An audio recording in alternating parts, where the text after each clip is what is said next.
나누는 그런 이야기들이 하나님과 또 사람 앞에서 부끄럽지 않은 내용이 되기를 원하고요.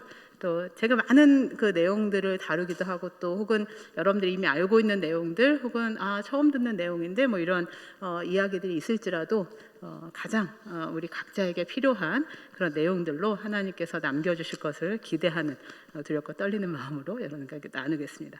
오늘의 그 전체적인 주제를 제가 우리의 정체성 그리고 사명이라는 관점으로 좀 준비를 했습니다. 지난주까지 아마 여러분들과 함께 나누신 두 분의 선교사님들이 가슴 뜨거운 삶의 현장들을 나누셨을 텐데요. 오늘은 저는 조금 더 차가운 하나님 앞에서의 우리의 부르심 이 부분에 또 우리가 어떻게 반응해야 할까 이런 고민들을 나누도록 하겠습니다. 잠깐 제가 저를 위해서 준비한 영상이 있다고 들었는데요. 제가 누군지 영상을 잠깐 한번 보시고 추측해 보시길 바랍니다.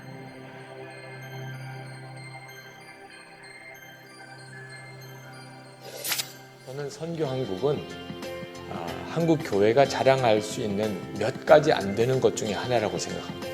개교회와 또 각각의 선교단체가 도무지 이룰 수 없는 일을 선교한국이 지금까지 해왔습니다. 선교한국은 이 선교의 시대의 책임을 감당해온 아주 중요한 운동입니다. 상징적 운동이 아니라 실제적인 하나님의 사명을 이루어온 귀한 대회입니다. 또 계속해서 선교한국을 통해서 이 땅의 많은 젊은이들이 하나님의 나라의 비전을 꿈꾸고 또 헌신하는 역사가 있게 되기를 바랍니다. 선교 한국을 돌아볼 뿐만 아니라 우리 젊은 세대에 다음에 나아가야 될 일들을 함께 고민하는 그런 대회입니다. 이번 기회가 여러분들에게 그 하나님의 일하심을 먼저 감지하고 여러분들이 헌신할 수 있는 그런 기회가 되리라고 생각합니다. 어떤 의미에서 우리가 구원받은 사람으로서의 삶 자체가 선교적이라고 볼 수 있겠죠. 그런 의미에서 단순히 선교, 세계 선교는 나하고 별로 이렇게 관계가 없는 것 같은데 라는 생각을 하지 마시고 이 계기를 통해서 선교사로 삶을 헌신하든 또는 선교적인 삶으로 헌신하든 간에 그런 값진 계기가 있을 거라고 확신하고, 저는 이 시대 수많은 청년들이 정말 내가 어디로 달려가야 할지 알지 못할 때 우리가 이 선교한국을 통해서 한국의 청년들이 살아나면 좋겠습니다. 그래서 내 자신이 아니라 하나님을 바라보고 하나님의 나라와 하나님의 뜻을 구하면서 또 하나님의 마음으로 정말 열방을 향한 어떤 메시지들이 있는 이 선교한국에 많이 오셔서 각 사람들을 향한 우리 청년 한 분 한 분들을 향한 최고의 어떤 하나님의 계획들을 듣게 되고 또 찾게 되기를 소망합니다. 많이 오셔서 함께하면 좋겠습니다. 저는 선교한국 대회를 소개할 때 고민할 필요가 없다라는 말로 여러분들을 초대하고 싶습니다. 인생에 굉장히 중요한 그 기회 또 생각의 전환기, 내가 어떤 목적으로 살아야 하는가, 또 어떤 세상에서 나는 어떤 일을 해야 하는가, 이것을 아주 다이나믹하게 발견할 수 있는 그런 기회가 아닐까 싶어요. 저도 대학 때 선교한국에 참여를 해서 인생에 가장 가치 있는 일이 무엇인가, 또 어떤 것이 가장 흥미로울까, 정말 역동적으로 사는 삶이 무엇일까, 이런 것을 발견한 그런 개인적인 경험이 있습니다. 여러분들 모두가 인생에 있어서 그런 역동적인 전환기를 선교한국에서 맞이하시기를 바랍니다. 선교한국에 초대합니다. 네, 제가 제 화면을 보니까 굉장히 민망하네요. 마스크를 안 벗어도 될 것 같습니다. 제가 저 모습에서 제게 아마 2018년 초반에 그 촬영을 한 것 같은데 뭐 비슷합니다. 그래서 제가 마스크는 따로 벗지 않겠습니다. 저 부분은 이제 제가 하고 있는 사역들 아마 눈치를 채셨겠지만 이 땅의 젊은이들이 하나님 나라의 소망을 가지고 각성되는, 내가 정말 하나님 나라에 대한 소명이 있구나. 그래서 내 삶에 있어서 내가 해야 될 일이 있구나. 그게 뭐 선교사로 가는 일이든 직장에서 어떤 일을 하는 일이든 그 삶의 방향과 또 존재적 의미, 이것을 깨우는 그 일들을 감당하는 것이 선교한국입니다. 특별히 저희가 한 30년, 34년 정도 됐는데 그 기간 동안에 한국교회 선교가 굉장히 이제 많이 그 뭐랄까 아주 역동적으로 움직였지 않습니까? 지금 약간 지금 이제 정비기에 있는데 그런 과정에서 제가 섬기면서 또 정말 한국교회와 세계 선교가 달려나갔던 아주 중요한 전략적인 일들이 한국교회에 많이 이렇게 펼쳐지는데 좀 그런 작은 역할을 해왔던 것 같습니다. 네, 제가 PPT를 한번 볼까요? 네, 저는 이제 제가 91년부터 사역을 했어요. 성교학교에서 사역을 했고 지금까지 다양한 일들을 하면서 이제 이 시간까지 왔는데요. 여러분들이 이제 합동치기 때문에 기독신문이라는 게 있으실 겁니다. 기독신문에서 예전에 저를 여성 선교사들 시리즈를 하면서 저보고 이런 얘기를 했어요. 뛰어난 기획력이 있고 뭐 폭넓은 네트워크 있고 리더십이 있고. 이거 제가 한 얘기가 아니고요. 그 기자가 한 얘기입니다. 그래서 저를 이런 일을 감당을 해왔다 이렇게 보시고 이제 대체로 저는 제가 행정학을 전공을 했는데 그런 전체적인 일을 진행하고 기획하고 또 이런 실무형으로 한국교회 크게 많이 알려주진 않았지만 제가 열심히 또 주어진 일을 잘 감당해온 그 여성 그 리더십, 선교 리더십으로 좀 일컬어지고 있더라고요. 2001년에 결혼해서 지금 이제 원래 제가 결혼할 당시에 4대가 사는 종갓집이었습니다. 여기 어르신들이 굉장히 많이 있으셔서 저희 시할머니부터 시부모님 모시고 또 종갓집에서 막 이제 많은 그 어르신들의 손님들 막 하면서 이제 맏며느리로서 살다가 지금은 이렇게 시어머님만 계시고요. 그리고 이제 아들하고 또 남편 이렇게 같이 아주 재미있게 살고 있습니다. 네, 사역을 하면서 어떻게 그렇게 시댁하고 같이 일을 어떻게 하지 막 그런 얘기들 많이 듣는데 시댁 어른들하고 같이 사니까 사역이 가능했던 것 같습니다. 최근에 제가 이제 이런 사진이 있는데요. 8월 30일 날 제가 딱 30년이 됐더라고요. 성교하고 사역한 지 30주년을 기해서 저희 간사님들이 저한테 기념으로 저렇게 써줬습니다. 그래서 이제 같이 그동안 같이 동역했던 제가 일할 때 또 해외에 있는 분들도 있었지만 몇몇 사람들이 모여서 같이 모여서 잠깐 예배 드리고 또 감사하는 시간을 가졌는데요. 이제 우리나라에 제가 있어가지고 대한민국이 행복하다고 간사님들이 막 삼행시를 써서 제가 갑으로 남겨놓을까 생각하고 있습니다. 네, 이런 일들 하면서 지금 시간을 보내고 있습니다. 여러분들과 함께 오늘 나눈 이 말씀, 네, 이 말씀 베드로전서 2장 9절을 제가 함께 나누고 싶었던 거는 여기에 핵심적인 두 가지가 담겨 있기 때문이었습니다. 하나는 우리가 누구인가라는 거죠. 우리가 누구인가. 그리고 또 그 누구인지에 내가 내 존재를 이해하게 되면 내가 해야 될 일을 이제 찾게 되잖아요. 그리고 내가 하는 일이 내가 이런 사람이었기 때문에 이 일을 하는 거구나. 혹은 내가 이런 사람이니까 내가 지금 하는 일을 이렇게 해야 되겠구나. 이렇게 연결이 돼 있지 않습니까? 너희는 택하신 족속이요, 왕 같은 제사장들이요, 거룩한 나라요, 하나님께 속한 백성이다. 네, 여러분 지금 오늘 조금 전에 장로님도 잠깐 기도하셨지만 우리가 굉장히 좀 이렇게 스트레스 받고 또 눌려 있고 많이 제한을 받는 이제 그런 환경적인 그 어려움들 있지 않습니까? 그런데 그 환경의 어려움이 사실은 우리의 그 정체성을 흔들지는 못해요. 우리가 잠깐 좀 불편할 수 있고 또 그렇지만 우리가 하나님께 속한 백성이래. 그리고 우리가 하나님께서 나를 택하셨다고. 이렇게 이런 자기 정체성에 대한 그 자유함이 있을 때 우리가 주변에 있는 어려움들이 그냥 또 극복할 수 있는 이게 또 지나가겠구나 이렇게 되겠죠. 유다가 찬송함이라는 그런 뜻이 있지 않습니까?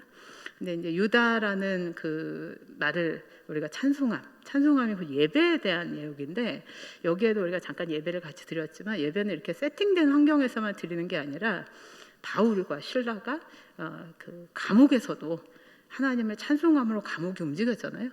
저는 그 예배의 핵심이 이제 그런 데 있지 않을까 하는 생각이 들었어요. 그 우리의 정체성이 분명하면 우리가 있는 것 자체가 예배였구나. 예배는 기적을 일으킨다. 이런 마음 가운데 하나님께서 일으키신 그 기적이 내게 일으키신 기적이 나에게만 머무는 것이 아니라 그것이 이 선포되어야 하는 이 아름다운 덕이 내가 경험한 그 기적이 나를 통해서 흘러가고 그게 선포되고 내 옆에 있는 그런 상황들이 변하게 하는 일.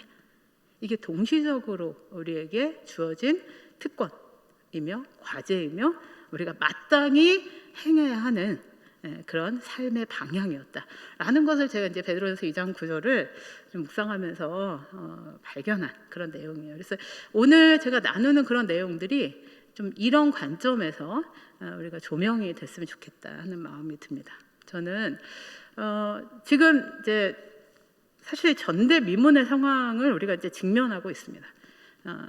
이 일들을 이제 선교한국에서 제가 사역을 하면서도 우리가 이런 그 상황들을 저도 한 30년 사역을 하면서 굉장히 어려운, 그래서 뭐 산전, 수전, 공중전, 우주전 다 겪었다고 생각했는데 와 이거는 이제 바이러스전이네. 이러면서 저도 굉장히 좀 그 작년부터 이걸 어떻게 돌파해야 되지 이런 마음이 있었어요. 근데 하나님이 주신 그때 단어가 3가지였습니다. Change, Chance, Choice, CCC라는 관점인데 뭐 우리가 살아가는 모든 시대는 늘 새로운 거죠. 시대는 늘 새롭게 열리고 그 가운데 하나님이 그 만드시는 과정 안에서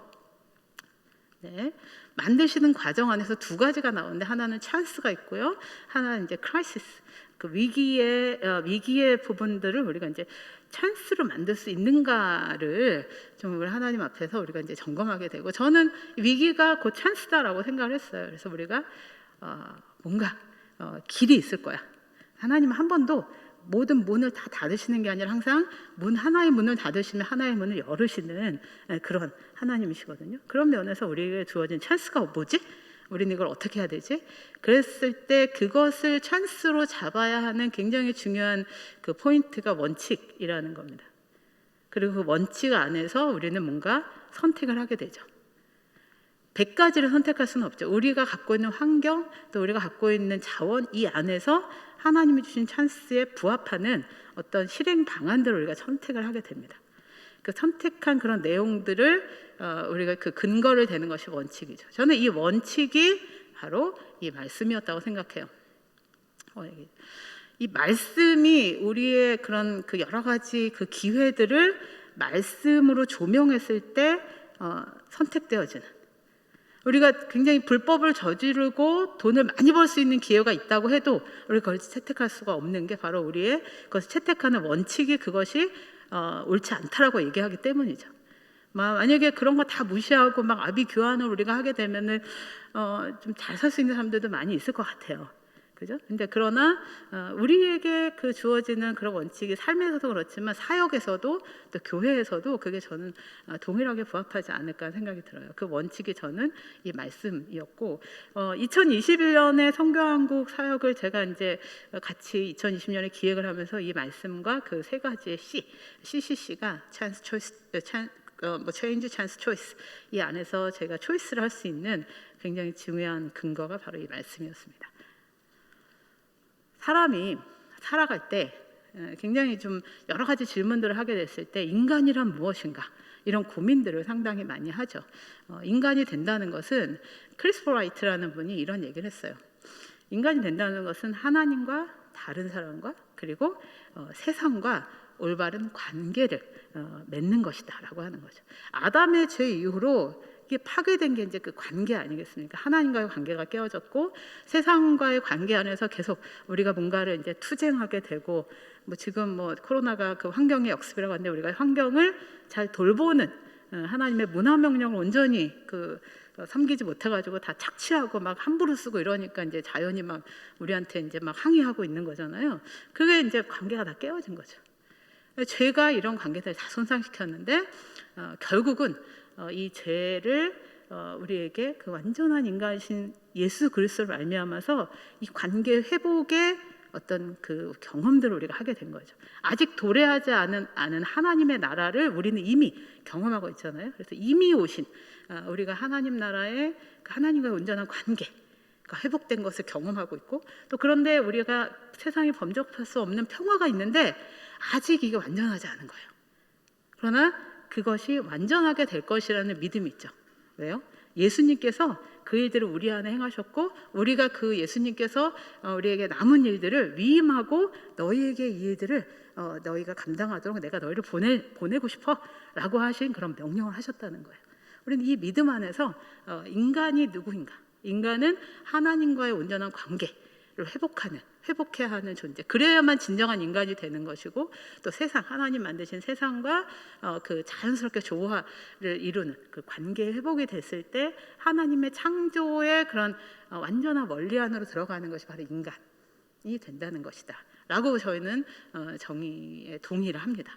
이 정의를 동의했을 때 인간이란 뭐 사유하는 존재, 뭐 여러 가지 해석들이 있겠죠. 그러나 성경적인 그런 그 표현에서 저는 이 동의가 굉장히 좀 마음에 들었어요. 그래서 여러분들과 함께 우리가 하나님과의 온전한 관계, 또 하나님과 온전한 관계를 통해서 세상과 온전한 관계를 맺는 일, 그리고 거기 정점에 예수님이 계시구나. 이게 우리가 선교와 전도와 내 삶이 그렇다면 이게 선교와 전도와 굉장히 긴밀하게 연결되어 있다는 것을 여러분들이 또 눈치를 채셨을 거예요. 우리가 세상을 변화시키고 선교를 해야 되고 전도를 해야 되는 가장 중요한 목적이나 근거가 바로 여기에 있다는 겁니다. 아버지께서는 모든 충만으로 이 예수 안에 거하게 하시고 그의 십자가의 피로 화평을 이루사 만물, 그 땅에 있는 것들이나 하늘에 있는 것들이 그로 말미암아 자기와 화목하게 되기를 기뻐하심이라. 그 관계 회복이 그 샬롬을 일어나게 되는데요. 우리가 관계 회복을 해서 샬롬을 추구하는 내 목적이 있는 것 같이 보이지만 사실은 가장 중요한 것은 하나님이 그것을 기뻐하신다는 거예요. 사실 우리가 다 멸망하고 뭐 없어져도 사실 하나님 편에서 뭐가 손해입니까? 손해가 아니거든요. 근데 하나님은 예수 그리스도를 통한 화목, 예수 그리스도의 그 핏값으로 인한 화목이 이루어지는 그 일들을 결정하셨는데 그 화목과 그 샬롬으로 인한 그 일을 누리고 있는 그 모습이 하나님의 기쁨이 된다라는 거죠. 되게 저는 이게 너무 이렇게 정말 강렬했고, 내가 이 선교 사역을 열심히 해야 된다고 하는 일들이 기독교인을 많이 늘려야 돼, 기독교로 막 개종한 사람들 많이 늘려, 교회가 많이 세워져야 돼, 이게 아니라는 게 너무 좋았어요. 내가 이 일을 하는 게 하나님의 기쁨이 되는구나. 그리고 한 사람이 하나님을 믿겠다고 하는 일이 우리 교회 교인이 많아졌어, 이런 기쁨이 아니라 사실은 하나님이 이 사람이 돌아오는 것, 주께 돌아옴으로 인해서 하나님이 기뻐서 춤을 추시는구나 라는 그 사실로 인해서 정말 저는 전율을 느낍니다. 우리가 해야 되는 일들이 바로 그거예요. 우리가 안타까워하는 일은 하나님의 기쁨을 더 정말 풍성하게 더 해드리지 못함에 대한 그런 그 안타까움이어야 되지 않을까 하는 생각이 들어요. 우리가 변화시키려고 하는, 선교를 하려고 하는, 전도를 하려고 하는 가장 중요한 이유는 하나님이 그것을 기뻐하시기 때문이다. 그리고 또 그렇게 하는 열매로 우리가 평화를 누리고 하나님 안에서 온전한 관계를 회복하는 일이다. 저는 이 안에서 우리가 풍요로움과 자유로움을 느꼈으면 좋겠다는 마음이 듭니다. 선교를 생각할 때요, 선교를 생각할 때 이렇게 정리가 되더라고요. 선교를 히브리어로 실로아흐라고 표현을 한다고 해요. 그리고 라틴어로는 아포솔로스, 또 그 헬라어로는 아포솔로스, 또 라틴어로는 미시오, 또 영어로는 미션, 익숙하시죠? 또 한국말이나 또 그 한자어 표현에서 선교 이렇게 표현하는데, 실로아흐라는 말을 좀 익숙하지 않으시죠? 아포솔로스는 좀 익숙하게, 아포솔로스 뭐 제자들, 사도들. 근데 실로아흐는요, 쉽게 말하면 실로암을 생각하시면 돼요. 보내심을 받은 그 사람, 눈에 막 그 맹인이 예수님의 진흙 이겨가지고 이렇게 보내셨잖아요. 그 연못에 가서 씻어. 그 실로암이거든요. 보내심을 받았다. 이 실로아흐가 보내심을 받았다라는 그런 뜻이래요. 그래서 선교는 사실은 실로아흐에서 출발하는데 이게 점점 오면서 되게 교조적으로 변합니다. 선교, 가르치고 선포하고 뭐 이런 걸로 변해요. 근데 그러면은 저는 저기에서 약간 좀 차이가 느껴지는 게, 실로아흐는 내가 보내심을 받은 거예요. 근데 선교는 뭐냐면 다른 사람을 약간 타자화하는 거예요. 저 사람을 대상화하는 거죠.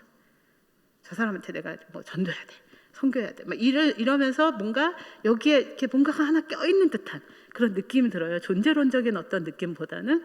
근데 그것을 조금 더 선명하게 우리가 살펴보는 게 요한복음 20장 21절인데, 아버지께서 나를 보내신 거예요. 나는 여기서 예수님이잖아요. 나를 보내신 것처럼 나도 너희를 보내노라. 여기 이 보내노라가 실로아흐의 개념인 거죠.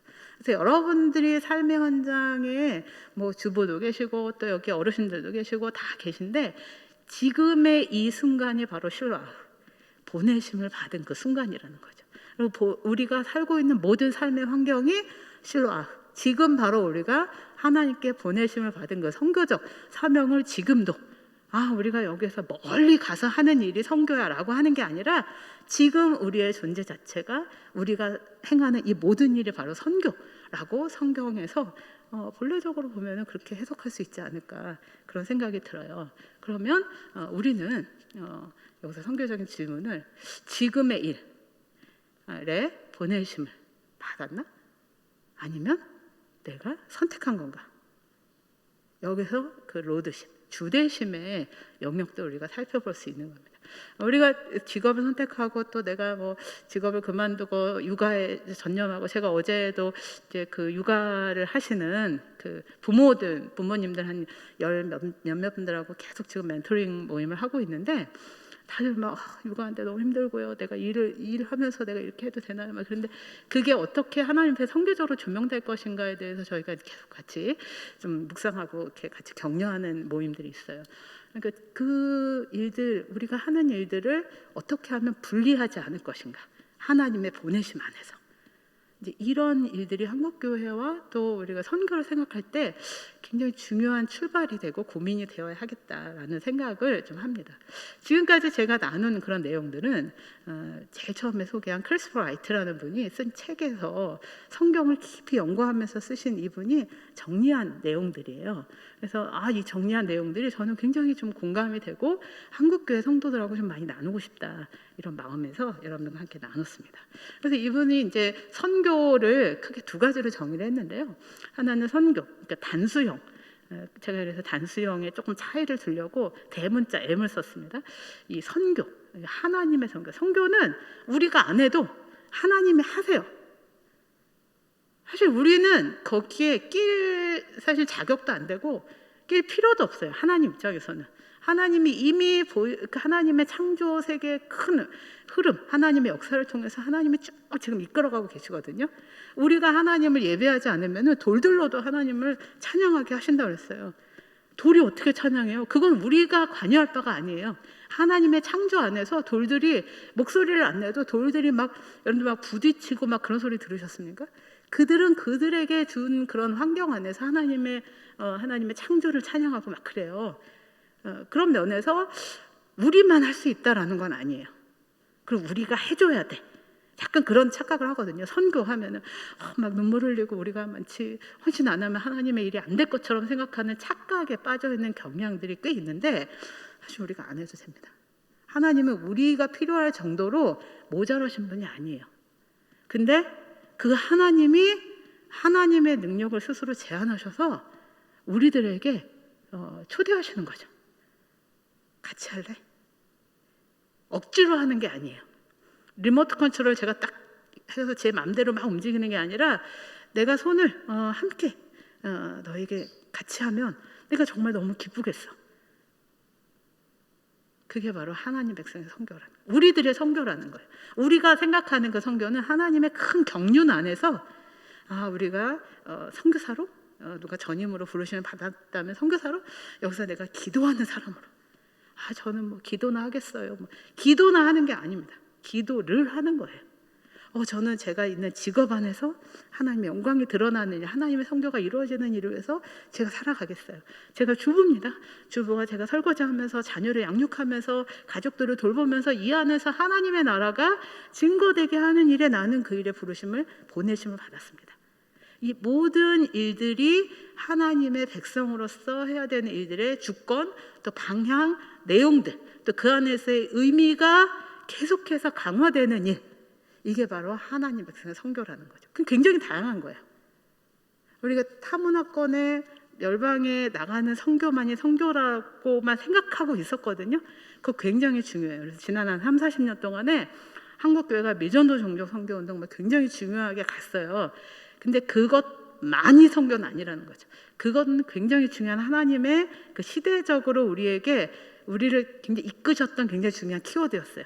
그럼 우리는 그걸 지금 열심히 달려가고 있어요. 근데 그러니까 더 많은 사람들이, 한국교회 성도 중에 한 25,000명이 선교사인데 사람들은 25,000명이 하는 게 선교고 우리는 아니야 라고 하는 이상한 이분법에 빠져 있는 것을 저희가 발견했습니다. 아닌데?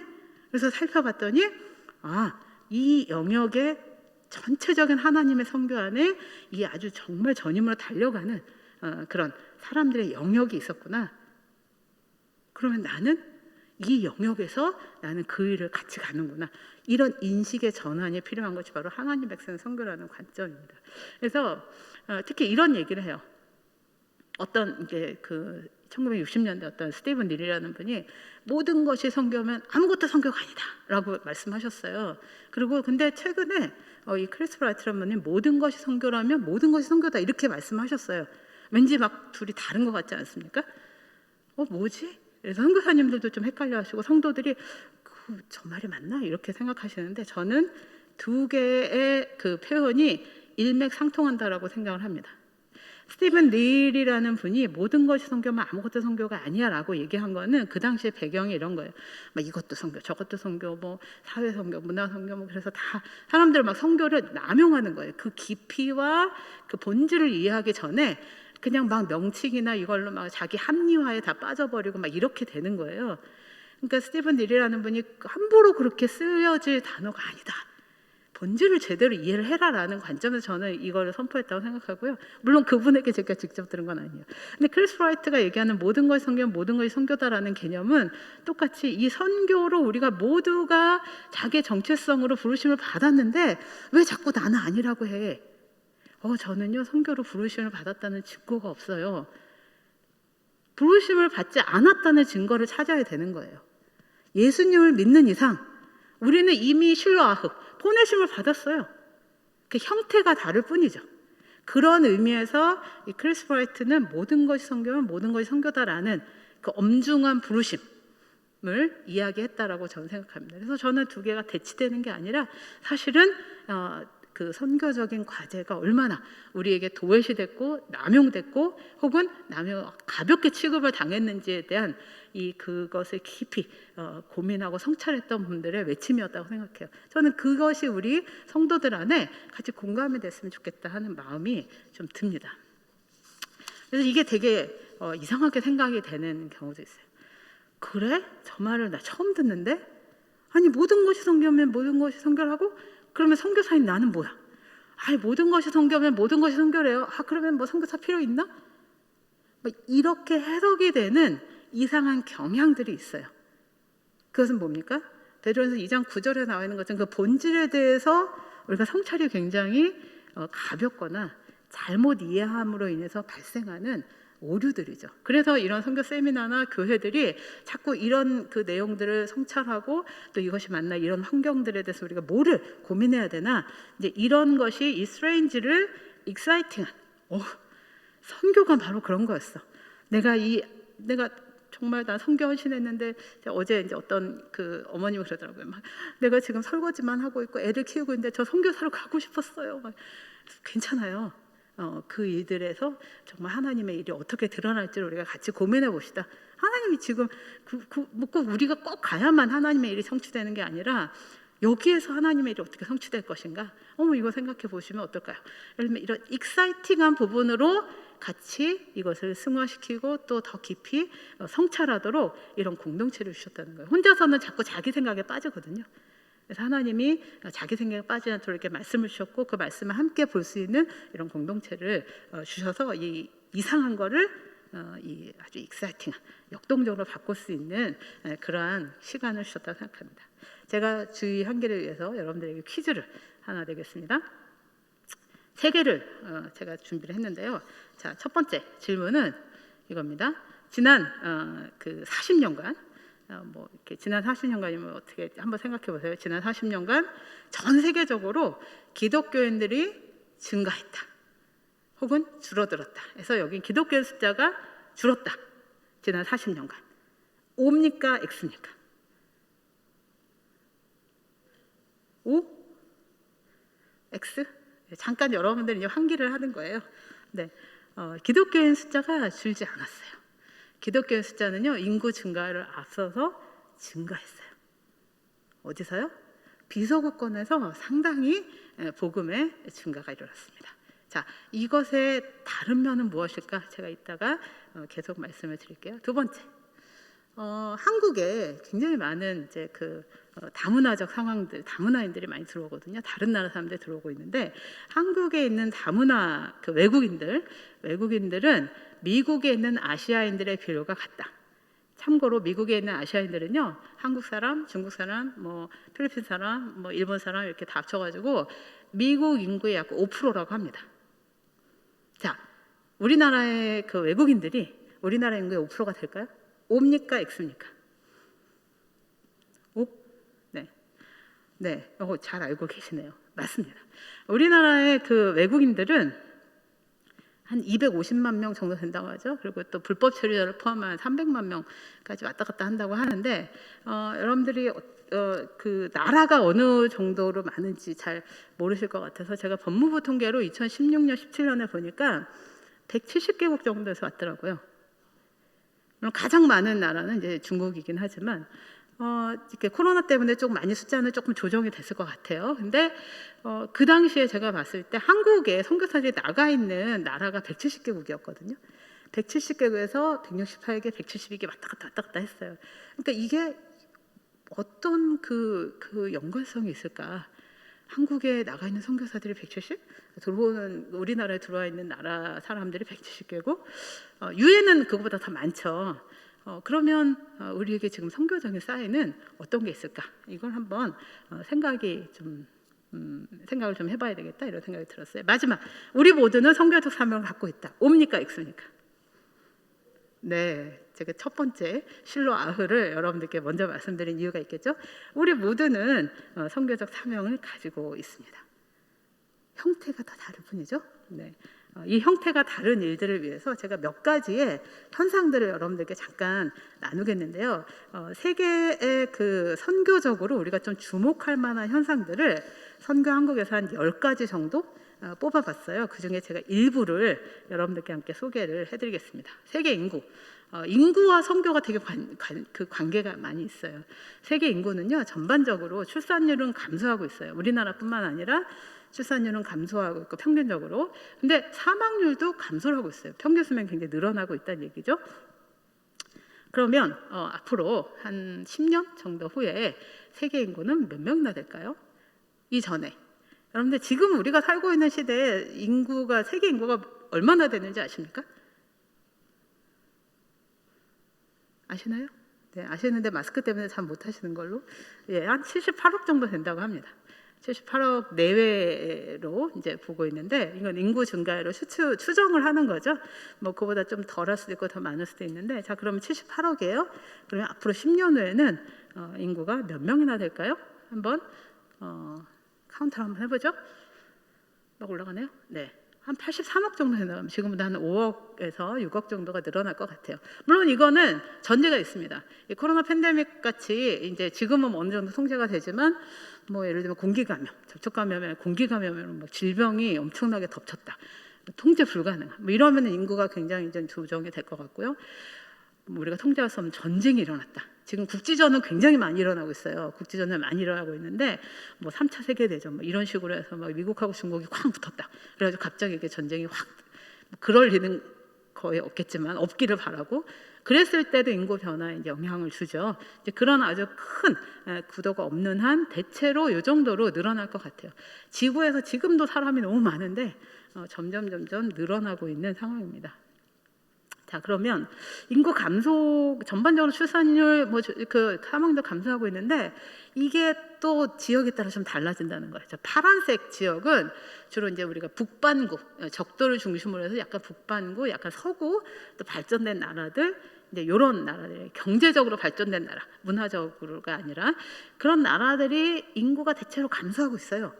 근데 약간 좀 이렇게 그 남반구라고 하고 있는 좀 경제적으로 조금 더 발전이 필요한 나라들, 많이 필요한 나라들, 뭐 이런 나라들에서 인구가 증가하고 있단 말이에요.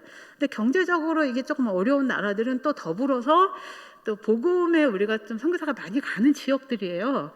그래서 그러면 선교사를 많이 보내는 나라에서 인구가 줄어들고 선교사가 많이 가는 나라에서는 늘어나고, 그러면은 이게 세계 복음하고 반대로 가고 있는 건가? 복음을 전하는 사람이 점점 많아진다는 거 아니에요. 이런 예측을 하는 분들도 계시긴 합니다.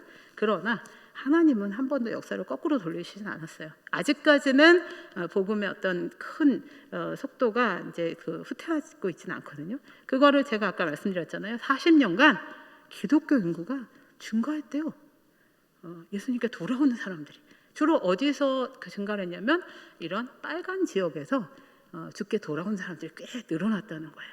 근데 이 빨간 지역을 가보면은 대체로 인구가 굉장히 많이 있는데 저 옆에 그림에서 보는 것처럼 온갖 문제들이 지금 다 이제 막 섞여 있는 거예요. 생존의 문제 막 이런 것들도 있고 기독교가 증가한 것만큼 사실은 핍박도 굉장히 증가하고 있어요.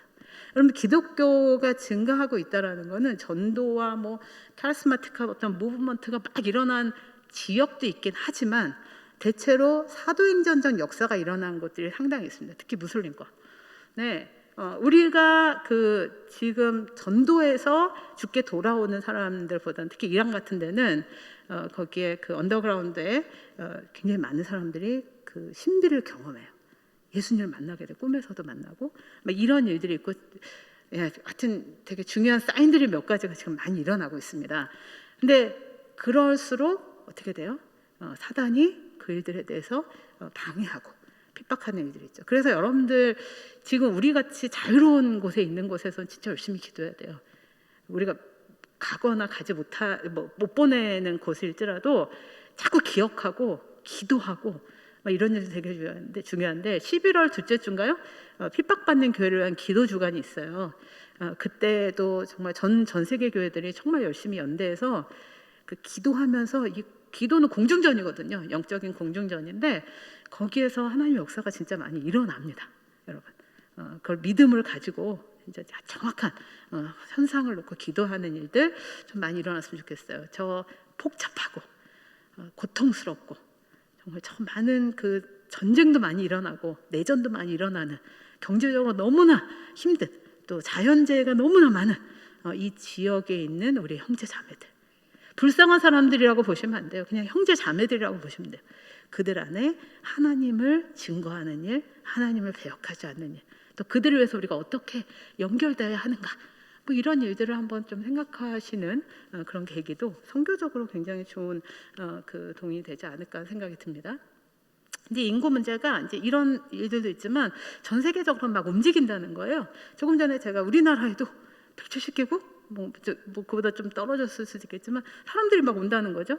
2030년까지 우리나라가 지금 250만에서 500만으로 늘릴 계획이에요. 외국인 인구를. 우리나라 인구가 5,100만 정도 되거든요.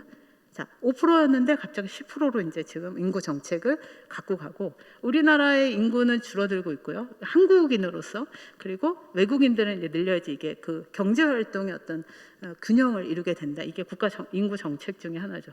그러면 외국인들 많이 오면 어떡하지?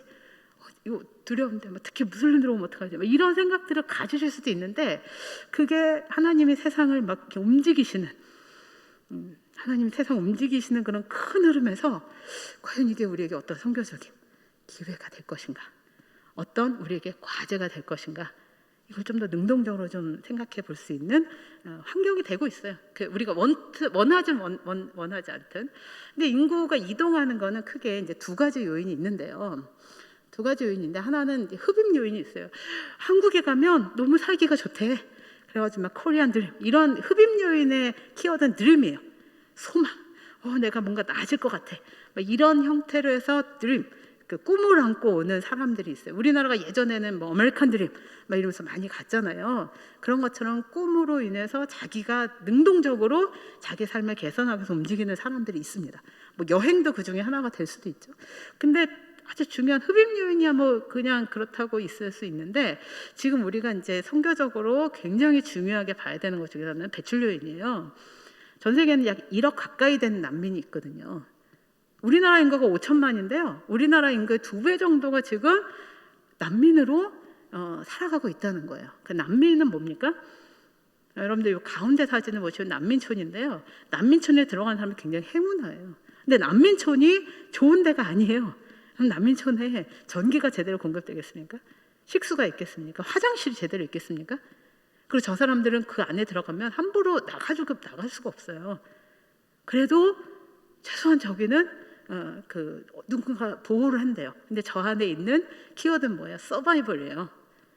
남들을 밟고 내가 생존하기 위해서 엄청난 일들이 일어나고 있는 것이죠. 그 난민들이 자연 난민, 전쟁 난민, 뭐 우리나라 최근에 아프가니스탄 상황을 통해서 난민들에 대한 생각들이 계속 우리도 이제 굉장히 어떤 면에서 부담을 가져야 하는 그런 세계적인 중요한 현상들로 나와 있는데요. 지금 선교를 생각할 때 어쩌면 저는 21세기의 미전도 지역의 사람들이 어쩌면 난민들이 아닐까 그런 생각을 좀 합니다.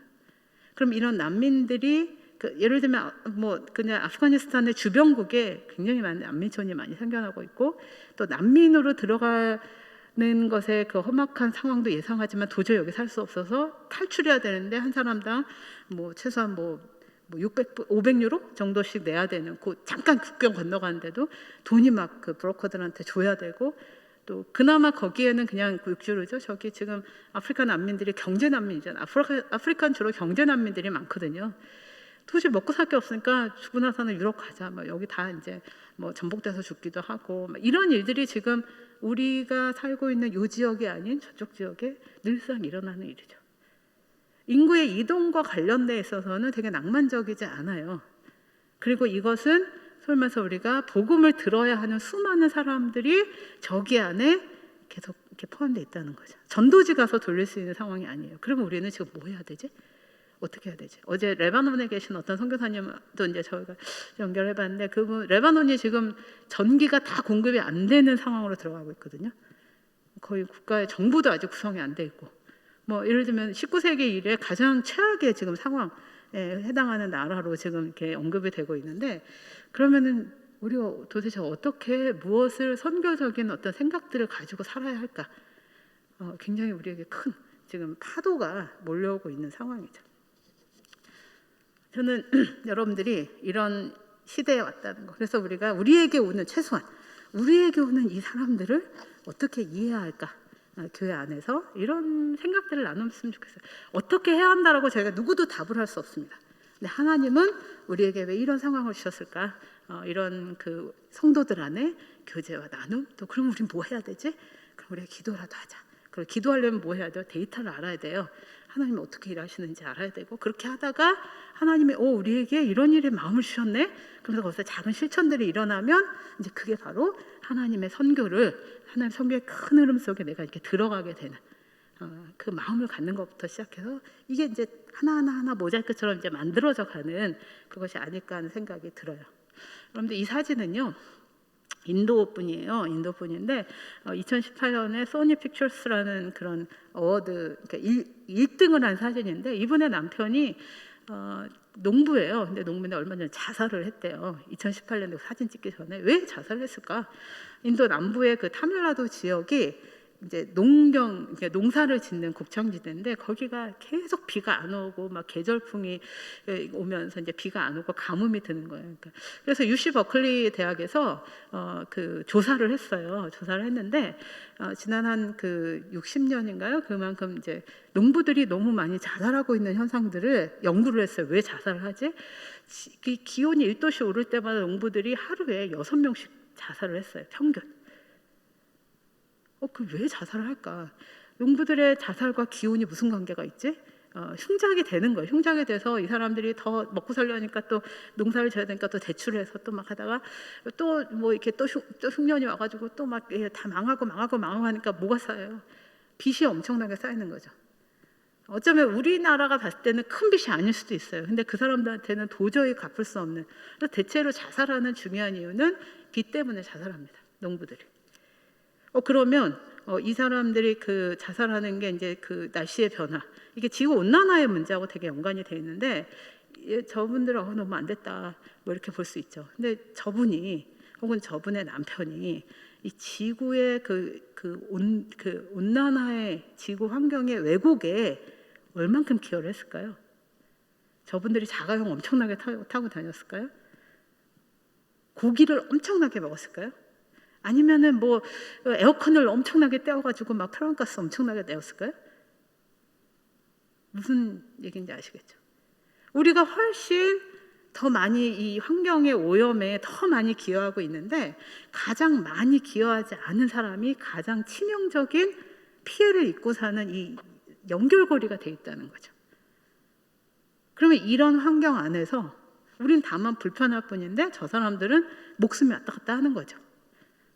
가장 많이 기여한 사람은 가장 나중에 가장 적게 피해를 입게 되는 이 지구 전체의 이 환경 안에서 하나님은 야, 내가 너네들한테 이 땅을 잘 돌보라고 명령했잖아. 근데 왜 그걸 못하고 있지? 이 탄식을 하지 않으실까요? 이게 선교하고 무슨 관계가 있을까요? 관계가 아주 깊습니다. 이 지구 환경에 대한 문제는 환경 보호론자의 문제가 아니라 하나님의 창조 세계의 질서를 회복하고 이것 때문에 고통받는 사람들에 대한 최소한의 우리의 역할이 지금 일깨워지지 않으면은 그러면은 사실은 우리가 선교를 빵과 복음 우리가 나눠줄게 뭐 이 정도 차원이 아니다라는 것을 우리가 이해를 해야 돼요. 여기에 대한 깊은 이해들은 또 여러분들과 함께 또 더 이렇게 발전시켜 나갔으면 좋겠어요. 하나님께서 우리를 이렇게 우리도 창조물 중에 하나잖아요. 그래서 우리는 모든 하나님이 주신 이 자원을 함부로 해도 되는 주인이 아니라 사실은 우리는 이제 위임받은 하나님 앞에 청직인데 우리는 우리가 주인처럼 막 행세하고 살았다는 것을 우리가 말씀을 통해서 다시 좀 생각을 해야 돼요. 그리고 이 선교의 하나님이 이 창조 세계가 회복되는 일들에 우리에게 어떤 선교적 과제를 주셨지? 이제 이게 새로운 아주 중요한 과제로 한국 교회에 좀 소개가 되고 있는 상황입니다.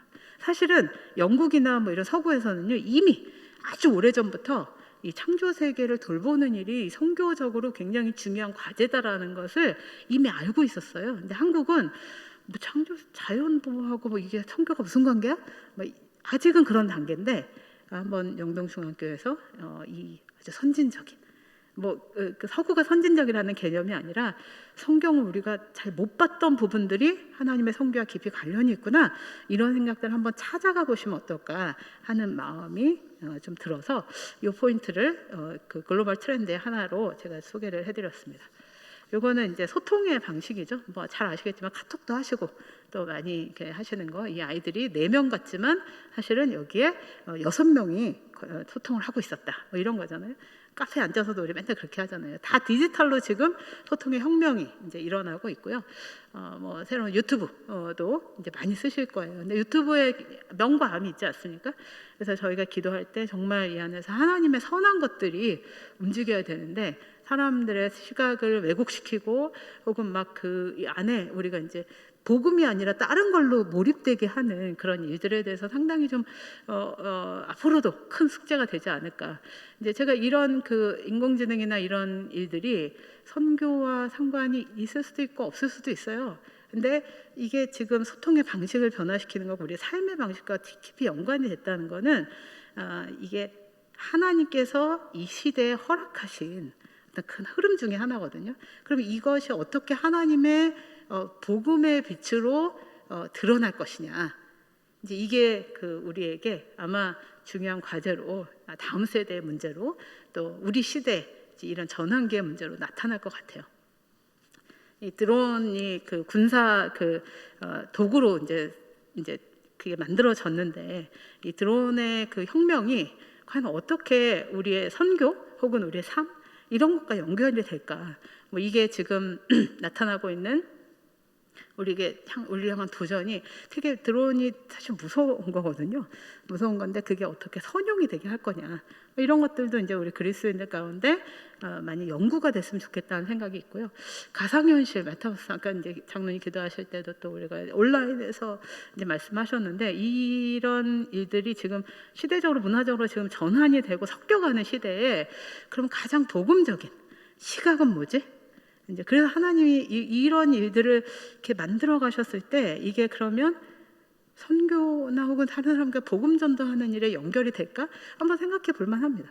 메타버스를 뭐 아시는 분들도 계시겠지만 메타버스 안에서 여러분 전도가 일어나는 거 아세요? 이렇게 청소년들이 되게 흥미로워하고 여기 이제 잘 만든 그런 그 청소년 모임들이 교육, 이제 그 예배 모임 또 어떤 활동 모임에 아이들이 또 이렇게 친구들 이렇게 그냥 자연스럽게 초대하고 예배당으로는 못 오는데 그 인터넷 그 사이버 안으로는 들어오더라고요. 그래서 의외로 거기서 전도가 또 일어나고 있고 뭐 이래요. 그러다가 또 우리 아이들이 또 안 들어오기도 하고 막 이러는데 이제 저는 이게 뭐가 옳고 뭐가 그러고 이게 아니라 이렇게 지금 이렇게 현상이 막 흘러가고 있는 거죠. 그래서 우리가 이것을 어떻게 아주 능동적으로 이해하고 그 안에 그 하나님의 복음이 어떤 형태로 흘러가게 하고 우리가 그 안에서 이제 그 지혜롭게 이걸 택할 거냐.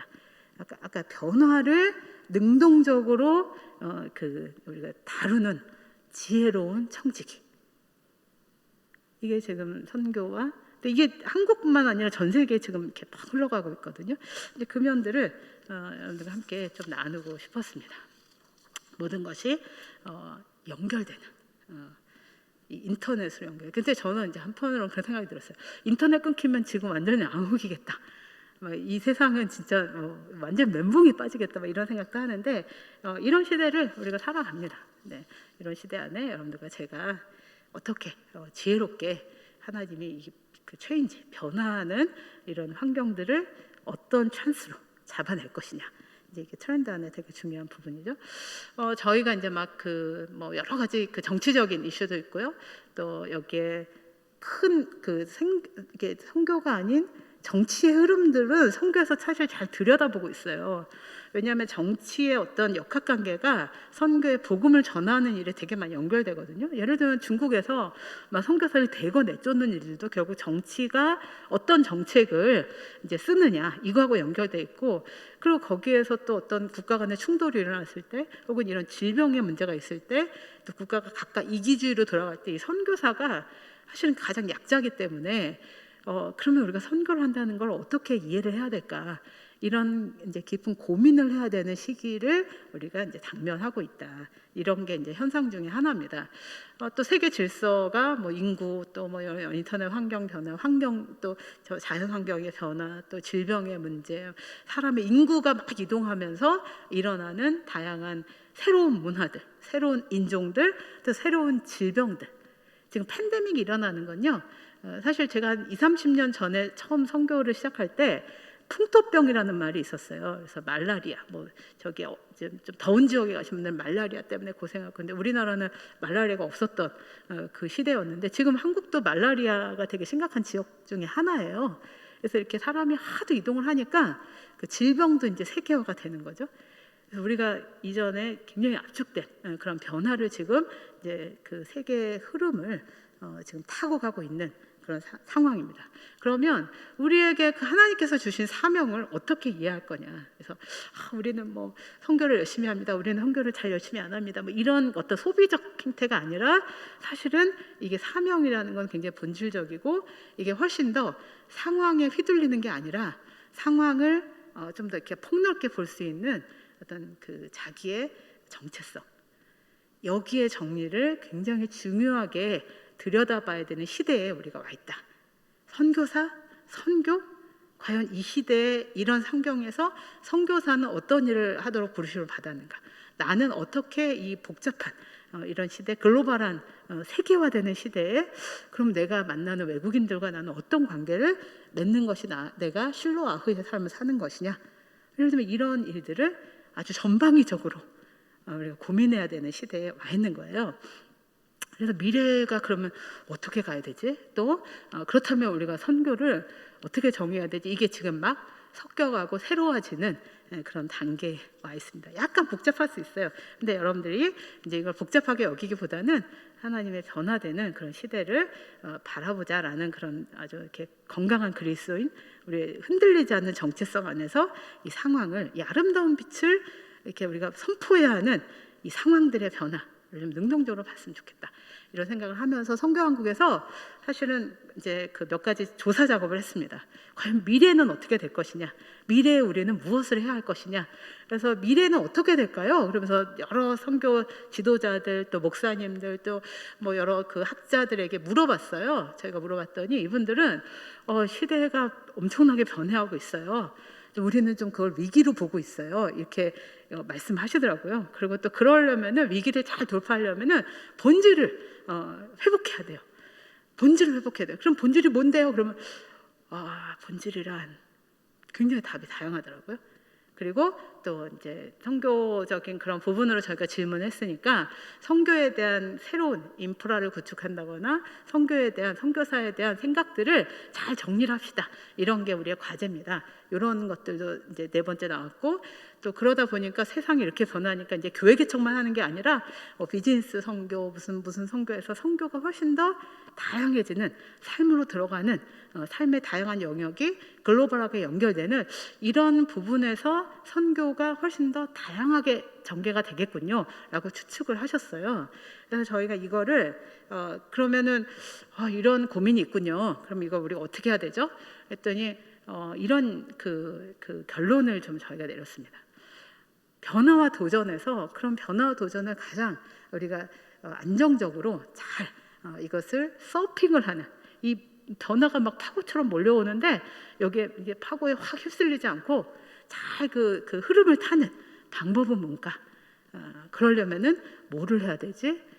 그랬을 때 가장 중요한 게 가정 안에서 온전한 신앙의 공동체가 만들어지는 것이었다라는 것이었어요.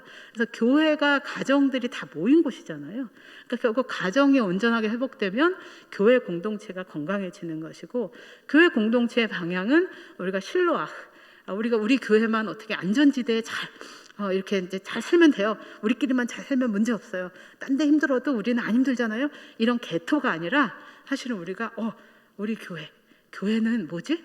교회는 세상에서 유일하게 우리의 공동체를 위해서가 아니라 우리 공동체 바깥을 위해서 존재해야 되는 그런 곳이야. 예수님께서 우리를 세상에 보내셨거든. 우리가 교회잖아요. 여러분, 교회에 대한 인식이 확 바뀌어야 되는 거죠. 이게 이 미국에서요. 미국의 이제 어떤 통계들을 제가 이제 많이 열심히 보고 있는데, 통계를 잘 내고 있기 때문에 미국의 교회들이 한 1년에 예를 들면 이런 좋은 시스템이나 이런 것들을 가끔 도둑을 많이 맞기도 한대요. 근데 도둑 맞아가지고 그 도둑 맞아서 이제 그 나오는 손실이 있지 않습니까? 그 손실보다 선교비가 더 적다고 하더라고요. 선교를 많이 하는 것 같지만 사실은 교회가 이 뭔가 교회를 위해서, 왜냐하면 우리가 낸 헌금이니까요. 우리가 성가대도 멋지게 해야 되고요, 뭐 열심히 해야 되고요. 막 근데 거기서 가장 적은 게 뭐냐면은 선교 사역. 그러니까 외부에 나가는 거는 그냥 우리가 여유 있을 때 나가야 된다라고 생각하는 거예요. 근데 이제 우리가 아는 어떤 교회는 가장 최소화된 여기에 그 소비, 그리고 나머지는 전부 하나님의 나라를 위해서 우리가 그 일들을 보낸다, 플로잉한다. 그런 정책이 있는 교회도 많이 있죠. 그래서 그런 면에서 이 교회가 보내심 받은 선교적 공동체로서 이 한국 교회가 지금 막 그렇게 변한다고 생각을 해보세요. 한국 교회 진짜 저력 있거든요. 가진 거 되게 많거든요. 근데 그 일들이 난민들에게 혹은 정말 하나님의 복음 필요한 곳에 이렇게 흘러간다고 생각해 보세요. 하나님이 우리를 더 축복하시지 않겠습니까? 저는 그런 그 믿음이 있고요. 한국 교회는 너무나 선교에 대해서 관대하고 또 너무 열심히 있고 너무나 선교사들을 따뜻하게 맞아주는 세계에서 흔치 않은 교회 중에 하나예요. 근데 거기에 더해서 완전히 존재론적인 그 동기가 우리의 관대함이 아니라 하나님의 보내심이라는 관점으로 전환된다면 엄청난 혁명이 일어날 것 같습니다.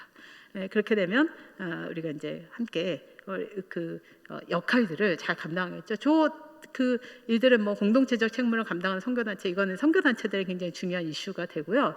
4번에 되게 재밌는 거는 통일 전후의 문화적 다양성. 아까 다문화 상황으로 우리가 들어온다고 했는데요. 다문화가 250만, 500만 이 정도에서 우리가 그들하고 잘 지내게 되면은 결국 하나님이 가장 같은 언어를 쓰는 것 같지만 가장 멀리 있는 나라가 멀리 있는 것이 바로 이제 저 북한에 있는 사람들이잖아요.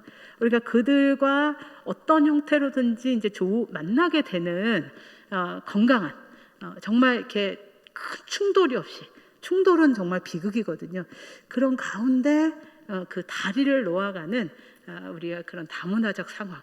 다문화가 도구는 아닌데 다문화로 들어온 사람들, 전혀 다른 문화권 있는 사람들을 환대하고 그들이 우리의 환대 때문에 예수님을 알아갈 수 있는 기회가 된다면, 저는 예수님과 환대를 바꾸자는 건 아니에요. 그냥 우리는 너 이거 줄 테니까 교회 올래? 이게 아니라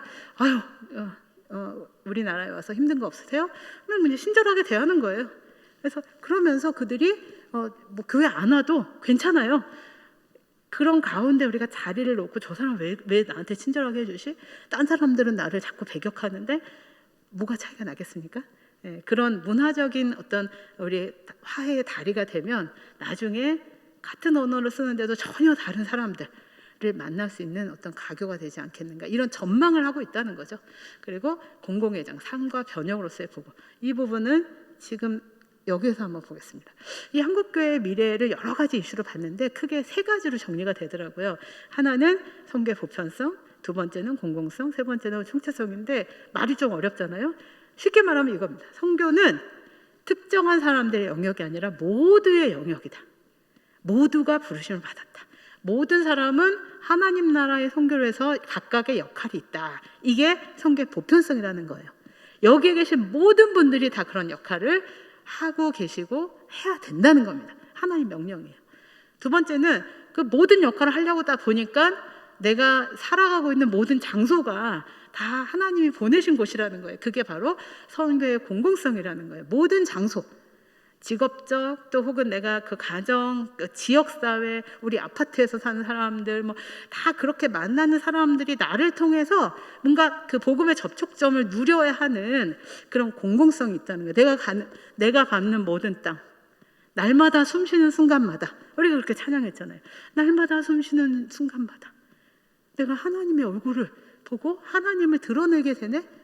물론 쉽지 않죠. 근데 그렇게 인식을 하고 있는 거하고 그냥 여기서는 예배 열심히 드리지만 나가서는 막 그래서 일주일에 한 번씩 또 와서 이렇게 샤워하고 또 가서 막 살고, 우리가 그 삶을 이 공공성이라는 측면에서 다시 뒤집어 엎자는 거죠.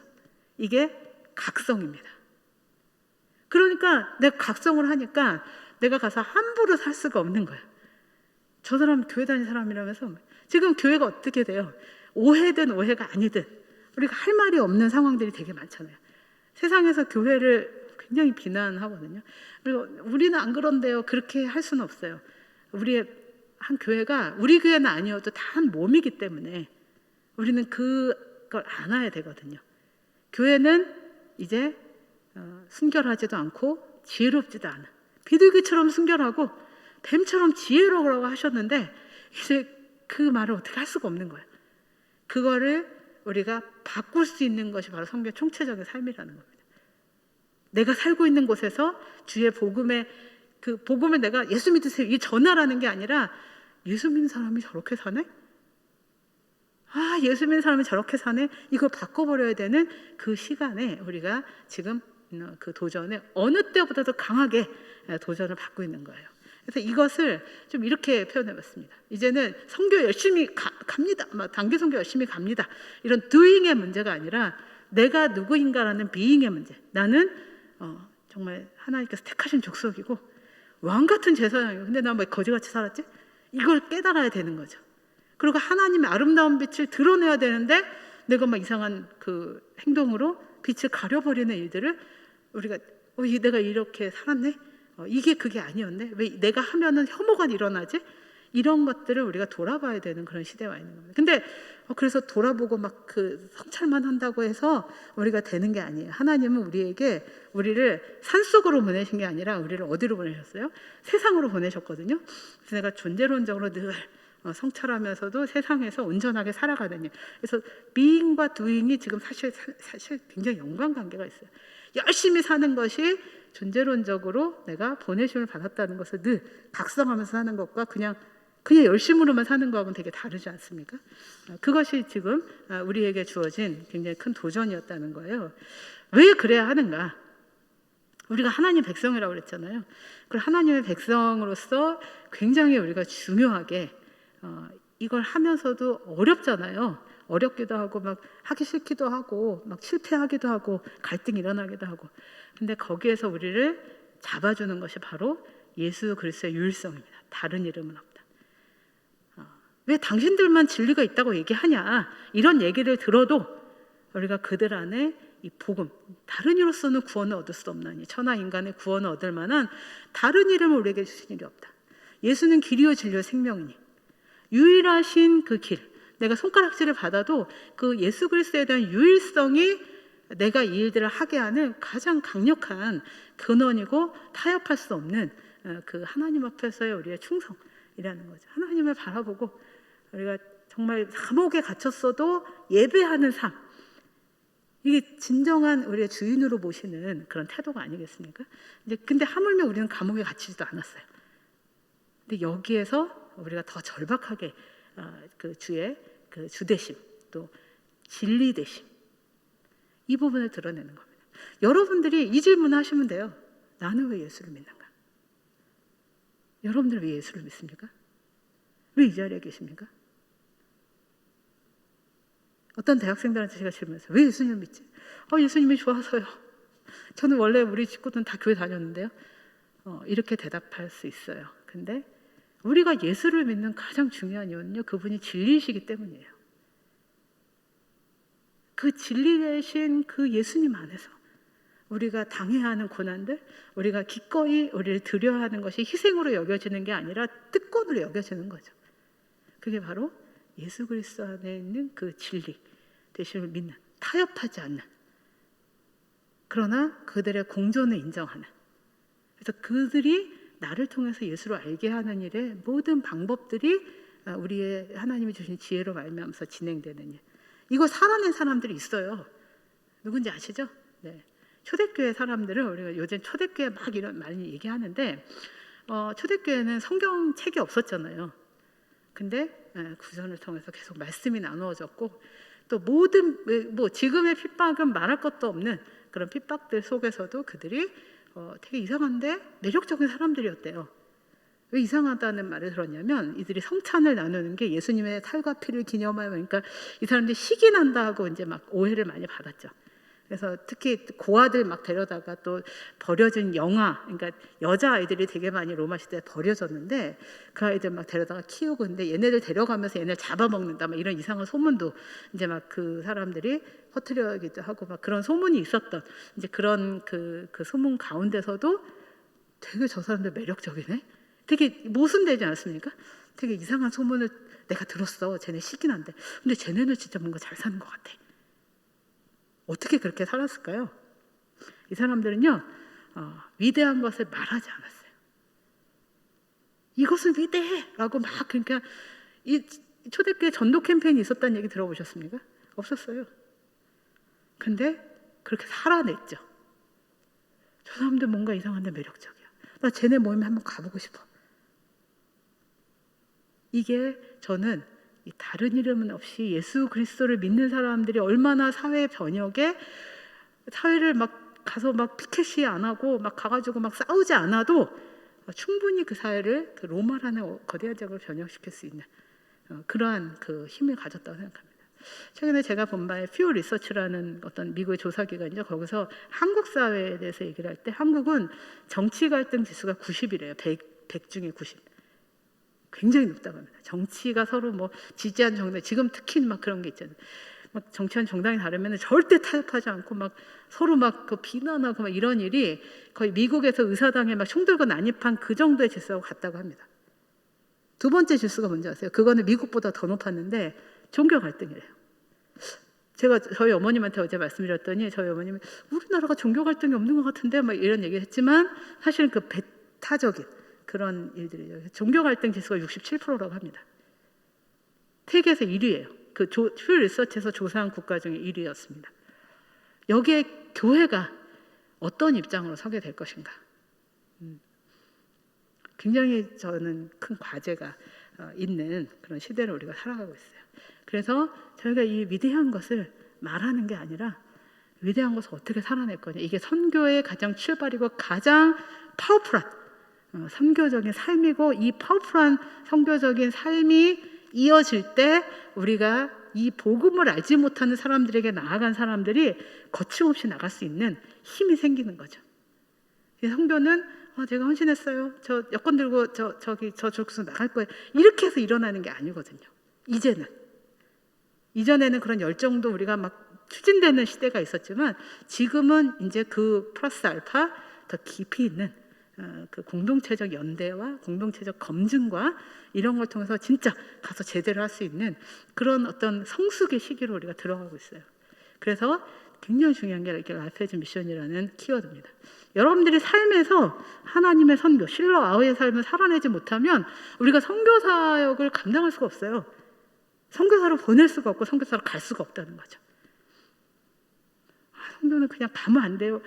가서 제대로 할 수가 없는 거죠. 여러분들 이 라이프 에즈 미션을 살아내는 거는 한 개인이 힘들어요. 그래서 교회가 바로 존재하는 거예요. 이 공동체가 지금 공동체가 다 와해되는 시대 아닙니까? 오늘 제가 어떤 그분하고 이제 같이 상담할 때 자녀 교육이 되게 힘든 이유는 예전에 3대가 살던 환경에서 2대가 살기 때문이고요. 지금은 2대가 어떻게 돼요? 이제 이것도 더 줄어들면서 900만이 혼자 사는 시대가 왔습니다. 그리고 그 혼자 사는 단독 가구가 그 홀로 사는 사람들이 뭐 젊은이 또 뭐 중년 이걸 넘나들면서 가장 많은 가구 수가 될 거예요. 혼자서 사는 것이 하나님 앞에서 저는 이 시대에 굉장히 중요한 도전이라고 생각을 합니다. 공동체 힘들어요. 공동체 아름다운 것 같지만 힘들죠. 연합 힘듭니다. 근데 그게 서로를 깎아내고 서로를 더 만들어가는 하나님의 창조 원리가 저는 그렇다고 생각하는데 그런 면에서 교회, 공동체의 핵심이 가정이고 가정에 그 함께하는 가정을 넘어서는 그 공동체가 바로 교회잖아요. 교회는 에베소 말씀에 따라서 또 우리가 교회의 근거, 교회의 그 모습, 존재의 그 풍요로움을 우리가 생각할 수가 있는데 또 만물을 그의 발 아래 복종하게 하시고 또 그의 만물 위에 교회의 머리로 삼으셨느니라. 교회의 머리가 예수님이시잖아요. 그러니까 교회가 없어지면 안 되는 거예요. 그리고 교회는 그의 몸이래요. 예수님의 몸이래요. 만물 안에서 만물을 충만하게 하시는 충만함이니라. 교회에 여러분들이 함께 모이고 이런 그 한계가 있지만 더 이렇게 소중히 여기고 기뻐하고 그게 바로 선교의 굉장히 중요한 출발. 하나님 우리 혼자서 선교하라고 하신 게 아니라 이 공동체를 통해서 하라고 하셨거든요. 에베소서 2장 10절을 보면은 우리는 그의 만드신 바라 이 만들었다라는 표현에서 그 원어적으로는 제가 뭐 신앙을 안 해가지고 원어는 다 모르지만 여기가 이 만드셨다라는 말이 시를 짓다, 시를 쓴다. 이 시가 언어에서 가장 아름답지 않습니까?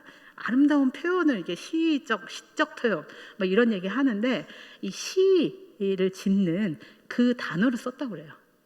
하나님이 우리를 그렇게 아름답게 만드셨는데 예수 안에서 그 아름답게 만드신 그들이 선한 일을 위하여 지으심을 받은 자니 이 일은 하나님이 전에 예비하사 우리로 그 가운데 행하게 하려 하심이라. 선한 일을 우리가 정말 아름답게 만들어서 너무나 매력적인 공동체이고 이 매력적인 공동체는 선한 일에 해야 하는 분명한 목적, 이게 아름다운 빛을 선포하는 거잖아요. 이제 그런 일들이 교회의 존재적인 목적이었다면은 저는 교회가 당연히 이 험악한 세상의 소망이라고 생각합니다. 하나님이 주님이 다시 오실 때까지 사용하시는 교회 공동체, 교회가 뭐 이렇게 만들어진 이런 형태를 얘기하는 게 이게 한 사람 두 사람이 모이면 교회잖아요. 서로를 정말 소중하게 여기고 하나님 안에서 그대로 환대하고 또 그 공동체로 많은 사람들을 건강하게 초대하고 또 건강하게 나누고 이런 일들. 근데 지금은 교회가 되게 어떤 의미에서는 그런 생각도 하게 돼요. 이제 교회가 뭐 여러분들도 많이 경험하셨으니까 어려움을 당한 사람들이 과연 교회로 올 수 있는가? 교회에 있다가도 뭐 예를 들면 내가 암이 걸렸어요. 그러면 뭐 저 사람 왜 암이 걸렸을까? 막 예를 들면 이런 수군거림. 또 제가 사업이 어려워졌어요. 그러면 뭔가 잘못했을 거야. 뭐 하나님한테 뭐 이렇게 뭐 저주받았나? 막 예를 들면 이런 수군거림. 내가 뭔가 성공을 했어요. 하나님 축복받으셨나 봐요. 그런 그 외부의 논리가 아니라 하나님이 공동체로 서로를 존중하고 사랑하도록 만드신, 그래서 가장 어려울 때 교회가 그 사람에게 격려가 되는, 이게 진정한 공동체거든요. 한국교회 그런 공동체 몇 개나 될까요? 영동중앙교회가 그런 공동체가 정말 지금 그럴 일을 위해서 노력했다고 생각하시고 또 생각하고 또 그 앞으로도 그런 일들을 위해서 한국교회 모범이 되기를 기대합니다. 왜냐하면 여러분들은 세상에 보냄을 받았고 이 안에서 예배하지만 여러분들이 다시 여러분들의 삶의 현장으로 파송을 받았고 그 파송된 안에서 하나님 예배한다. 예배하는 게 이렇게 같이 찬양하고 이런 게 아니라 그 삶이 하나님이 그렇게 드러나게 되는 그 삶으로 내 개인이 살아가고 그 개인들이 모인 게 바로 이 영동중앙교회 공동체가 아니겠습니까? 여러분들께서 오늘 그 내용들을 통해서 제가 부족하지만 또 같은 고민들 완성되지 않았지만 함께 고민들을 만들어갔으면 좋겠고요. 제가 마지막으로 한 그 사례만 한번 말씀을 드릴게요.